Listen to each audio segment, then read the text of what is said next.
Hello, everybody. We're back here teaching how to handle objections before they happen. So again, it's much easier to handle a customer's objection, question, or concern before they even voice it versus afterwards trying to deal with it. It makes it much more challenging that way. Sometimes it feels like you're trying to change their mind, which most people don't really enjoy. So the question or objection we're going to handle today is, I wouldn't use all of those knives. I don't know if you've ever had a customer say that, but you go through all the knives in the basic set in our homemaker and they just say, I wouldn't use all those knives.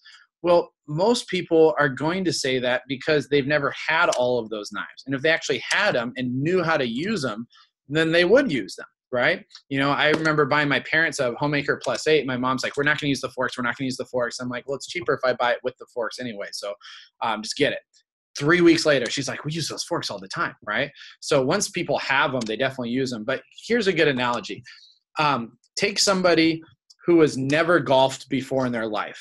Let's say somebody who's never, and maybe it's you, maybe a friend who's never played a round of golf.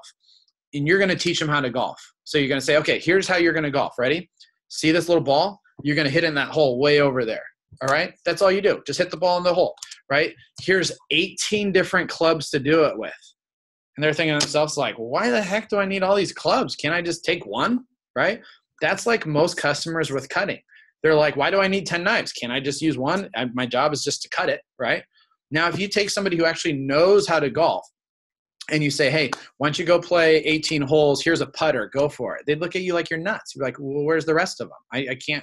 I need my iron, right? So I need all my irons. I need my my driver. I need everything, right? Hopefully not the sand wedge, but, you know, sometimes you got to have it, right? So that's how most customers are with as far as what they think about their ability, how much they're going to use the knives at the beginning.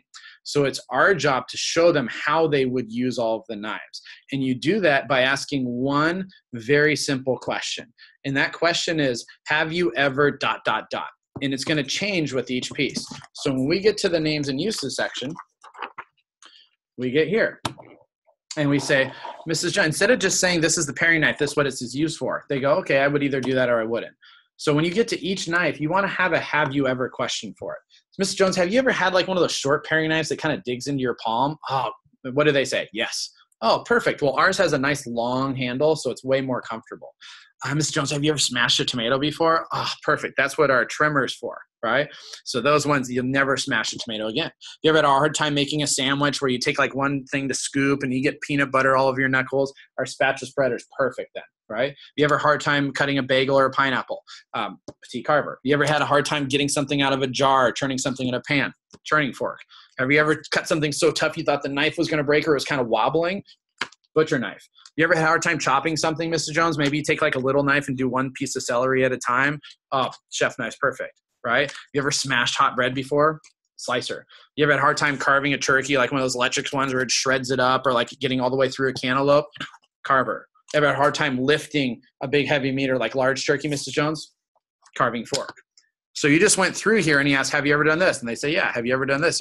After you've gone through, if they said yes on all of those, what did they just tell you? They just told you that they would use every single knife, right? And if you've taken psychology classes, when somebody says something on their own, it's way more powerful versus you telling them. Instead of saying you would use it, if they're saying, oh, I would do that, I would do that, I would do that.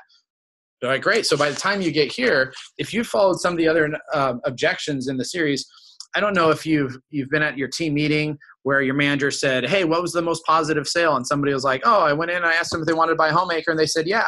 And you're like, I wish all my customers just said yes when I want them to buy the homemaker. Well, your customers are the same customers as that representative.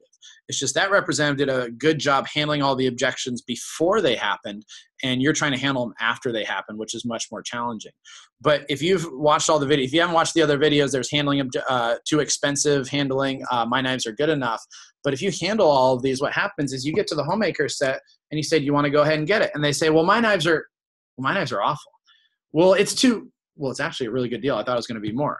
Well, I would use all those knives. Okay, yeah, I'll take it.